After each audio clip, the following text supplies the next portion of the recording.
Salut à toi et bienvenue sur bossthemath.com, ici Corinne Huette. Dans cette nouvelle vidéo, nous allons étudier le cercle trigonométrique. C'est la première chose que l'on étudie en trigonométrie au lycée. Donc je vais t'expliquer ce qu'est le cercle trigonométrique, puis comment associer à n'importe quel nombre réel un point sur ce cercle trigonométrique. Enfin, nous allons voir où placer les points qui sont associés à certains nombres réels tels que pi sur 2, pi sur 3, pi sur 4, pi sur 6. Je te dis à tout de suite. Tout d'abord, tu dois comprendre le principe fondamental de l'enroulement de la droite numérique autour du cercle trigonométrique. Alors, on va préciser toutes ces notions tout de suite. On va d'abord se placer dans un repère orthonormé du plan que j'ai noté OIJ. Donc ici, tu vois l'origine du repère et ici les points I et J qui symbolisent les unités sur chacun des deux axes. Le cercle trigonométrique, eh bien en fait, il s'agit du cercle de centre O et de rayon 1. Mais attention, il doit être orienté positivement, c'est-à-dire que je vais mettre ici un sens positif qui sera le sens des aiguilles d'une montre. Alors ce sens positif s'appelle aussi le sens direct, et donc dans le sens négatif, on dira qu'on est dans le sens indirect. Alors maintenant, quel est le principe d'enroulement de la droite numérique autour du cercle trigonométrique? Tu vois ici une droite graduée, 0, 1, 2, 3, dans les négatifs, moins 1, moins 2, moins 3. Dans ta tête, dis-toi qu'il s'agit d'une ficelle graduée qui est fixée ici au point I, qui est son origine. Et qu'est-ce que tu vas faire de cette ficelle? Eh bien, tu vas l'enrouler autour du cercle, soit dans le sens positif, soit dans le sens négatif. Donc, imaginons que tu enroules la demi-droite des réels positifs dans le sens direct, ou bien que tu enroules la demi-droite des réels négatifs dans le sens indirect. Est-ce que tu es d'accord que n'importe quel nombre réel t va se positionner, va coïncider avec un unique point sur le cercle? Eh bien, ce point s'appelle l'image du nombre réel t sur le cercle trigonométrique. La question qui se pose naturellement, c'est quel nombre réel associé à quel point sur le cercle, ou réciproquement, quel point sur le cercle associé à quel nombre de la droite réelle.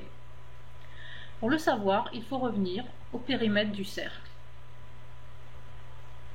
Donc, le périmètre d'un cercle est donné par la formule de pi fois le rayon. Sauf que ici, comme il s'agit du cercle trigonométrique, le rayon est égal à 1. Et donc, le périmètre du cercle trigonométrique est égal à 2pi fois 1, c'est-à-dire 2pi. Donc, finalement, le périmètre du demi-cercle, eh bien, ce sera la moitié, ce sera 2pi divisé par 2. Finalement, c'est égal à pi.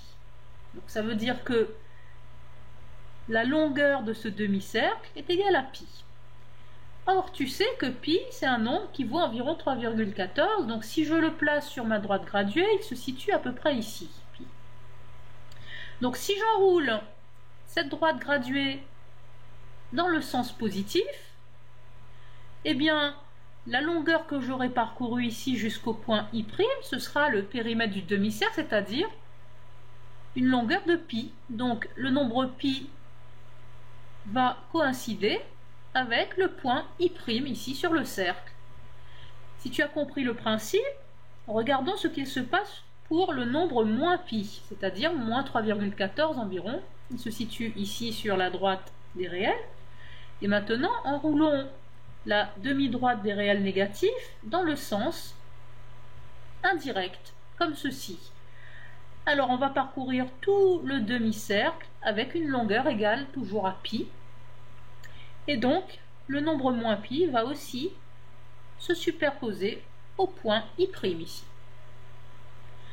Que se passe-t-il maintenant si on regarde le nombre pi sur 2?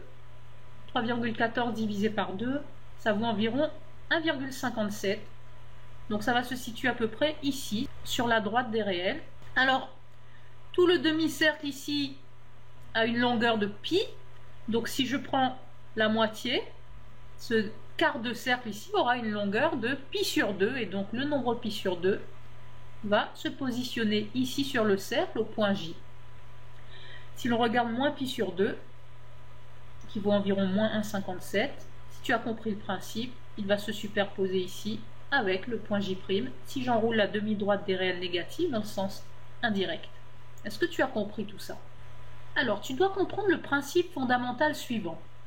Si je prends un nombre réel t sur la ficelle et que j'enroule la ficelle autour du cercle, on a dit qu'il coïncidait à ce nombre réel t à une unique image, un unique point M sur le cercle trigonométrique. Mais imagine que je continue d'enrouler ma ficelle autour du cercle d'une longueur égale au périmètre du cercle, c'est-à-dire d'une longueur de 2π. Donc, que je le fasse dans le sens positif ou dans le sens négatif, et que je le fasse une fois, ou 10 fois, ou 20 fois, ou un nombre entier de fois, est-ce que tu es d'accord que je retombe sur le même point M? Donc, par exemple, le nombre t qui est ici, si je lui enlève 2π, il se trouve ici sur la droite des réels, et ce nombre t moins 2π, eh bien il va encore se superposer au même point M sur le cercle. Donc qu'est-ce que ça veut dire?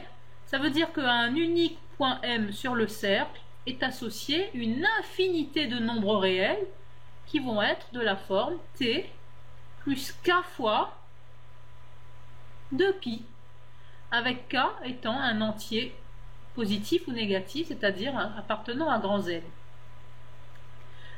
Qu'est-ce que ça veut dire? Ça veut dire que si le nombre t est fixé, eh bien, si j'ajoute un nombre entier de tours complets de cercle, ou si je soustrais un nombre entier de tours complets du cercle trigonométrique, eh bien, je retombe sur le même point sur le cercle trigonométrique. Alors maintenant, suivant les principes qu'on a évoqués précédemment, je vais t'apprendre à compter sur le cercle trigonométrique. Donc ici, je l'ai dessiné, je l'ai un peu agrandi, donc l'unité ici est à 4 cm du point haut. Et donc, je vais te montrer où placer les images des nombres π sur 4, π sur 3 et π sur 6 sur le cercle trigonométrique. Donc, tu imagines toujours que j'ai une ficelle graduée ici, avec comme origine le point I, et que je l'enroule sur le cercle trigonométrique. Mais à présent, on ne fait que l'imaginer, cette ficelle. Il faut arrêter de la dessiner, il faut juste imaginer les choses.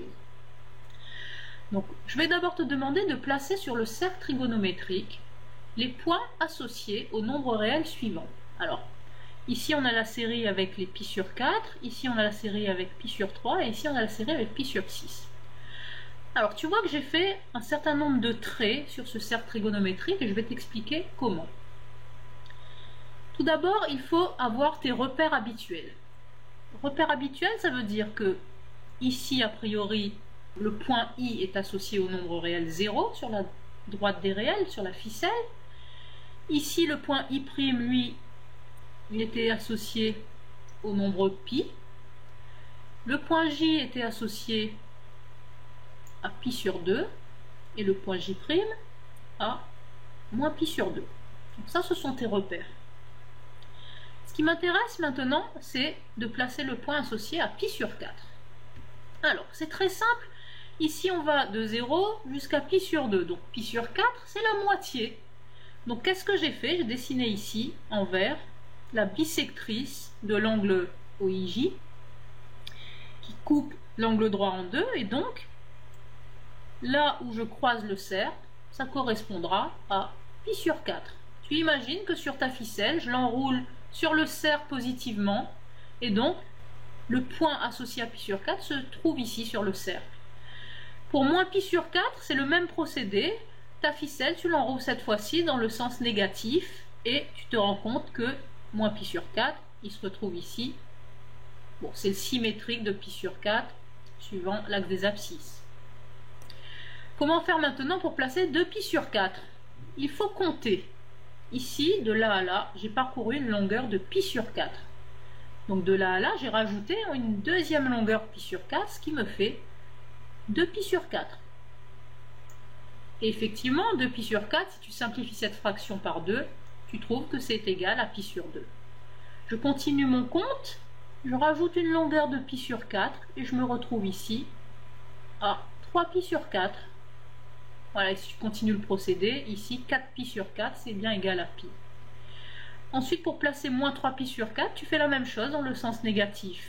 Moins une fois π sur 4, moins 2 fois π sur 4, moins 3 fois pi sur 4.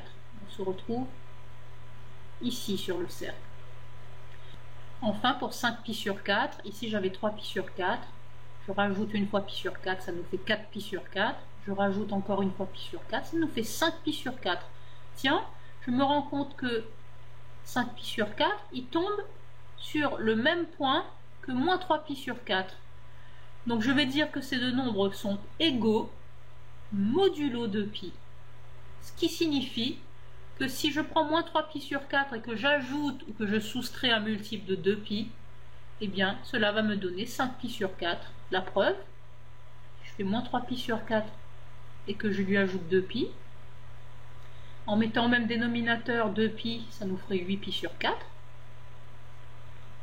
Je garde tout sur 4 et 8 pi moins 3 pi, je retombe bien sur 5 pi sur 4.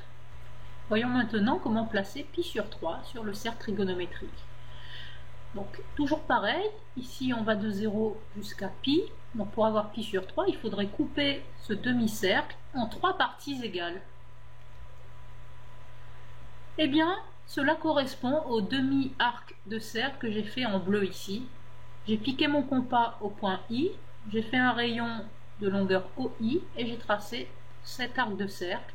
Même chose ici, j'ai placé mon compas en I', j'ai pris un rayon de OI' et j'ai tracé cet arc de cercle ici. Donc tu vois que ce demi-cercle a été coupé en 3 parties égales. La première partie correspond à pi sur 3, ici sur le cercle. Je lui rajoute une longueur de pi sur 3, je me retrouve ici à 2 pi sur 3. Si je procède dans le sens négatif, je vais avoir ici le point associé à moins pi sur 3 et ici le point associé à moins 2 pi sur 3. Que se passe-t-il si je souhaite le point associé à 4 pi sur 3? Eh bien je compte 0, une fois pi sur 3, 2 fois pi sur 3, 3 fois pi sur 3 et 4 fois pi sur 3. Donc je vais écrire comme tout à l'heure que 4 pi sur 3 est égal à moins 2 pi sur 3 modulo 2pi, puisque je tombe sur le même point sur le cercle trigonométrique. Et pour moins 4 pi sur 3, eh bien je compte dans le sens négatif. 0, moins 1 fois pi sur 3, moins 2 fois pi sur 3, moins 3 fois pi sur 3, et ici, moins 4 fois pi sur 3, eh bien je vais dire qu'il est égal à 2 pi sur 3 modulo 2pi. Enfin, voyons où placer pi sur 6 sur le cercle trigonométrique. Alors, par le même principe, ici on a 0, ici on a pi, donc pour avoir pi sur 6, il faudrait couper notre demi-cercle en 6 parties égales.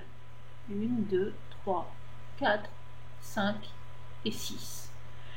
Comment est-ce que j'ai procédé? Eh bien avec mon compas, j'ai piqué au point J, j'ai pris un rayon de longueur OJ et j'ai fait ce demi-arc rose ici.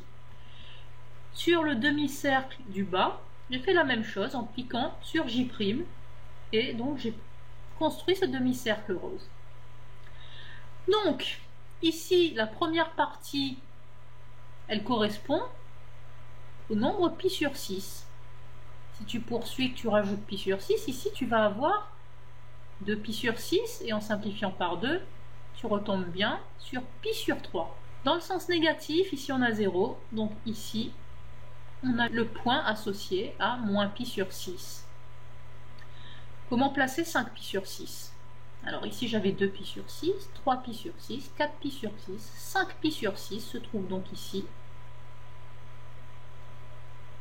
Ici j'ai 6 pi sur 6, ça correspond bien à pi. Et dans le sens négatif, moins 5 pi sur 6 se trouvera ici sur le cercle trigonométrique. Pour moins 3 pi sur 6, eh bien je compte moins pi sur 6, moins 2 pi sur 6 et moins 3 pi sur 6 ici correspond au point J', et si tu simplifies la fraction par 3, tu retombes sur moins pi sur 2 évidemment. Voilà, je viens de te livrer la méthode pour placer des fractions de pi sur le cercle trigonométrique. Tout d'abord, tu mets tes nombres de référence, 0, pi sur 2, pi, moins pi sur 2. Tu peux tracer les bissectrices ici pour avoir les fractions de pi sur 4. Tu peux tracer ici les demi-arcs bleus pour avoir les fractions de pi sur 3 et les demi-arcs roses pour avoir les fractions de pi sur 6. Eh bien, c'est la fin de cette vidéo dédiée à la trigonométrie. J'espère que maintenant tu sais placer des points associés à des réels connus sur le cercle trigonométrique, des réels tels que 0, pi, pi sur 2, pi sur 4, pi sur 3, pi sur 6. Très bientôt, je vais te proposer une nouvelle vidéo dans laquelle on parlera du cosinus et du sinus de ces nombres et ensuite nous parlerons d'angle orienté. Je te dis donc à une très prochaine fois sur bossemath.com. Salut!